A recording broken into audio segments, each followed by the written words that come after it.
मुंबई महापालिकेमधील नवनियुक्त नगरसेवकांची नोंदणी गट झाल्यानंतर आता महापालिकेमध्ये पक्ष कार्यालय मिळवण्यासाठी सर्वांची धडपड सुरू झाली आहे। 2017च्या महापालिका निवडणुकीनंतर मिळालेले मोठे कार्यालय आता पुन्हा मिळावं यासाठी शिवसेना युपीटी पक्षानं पालिकेकडे पत्रव्यवहार केलाय।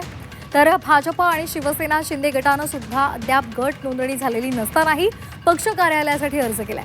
भाजप आणि शिवसेनेची एकत्रित गट नोंदणी झाली तर महायुतीचे नगरसेवक जास्त असल्यामुळे त्यांना शिवसेना युपीटीचं पूर्वीचं मोठं पक्ष कार्यालयच मिळण्याची शक्यता आहे आणि याच मुद्द्यावरून राजकीय पक्ष आता आमने-सामने उभे ठाकण्याची शक्यता आहे। महापालिका निवडणुकीमध्ये शिवसेना युपीटीचे 65 नगरसेवक तर भाजपचे 89 आणि शिवसेनेचे 29 असे नगरसेवक हे निवडून आलेले आहेत।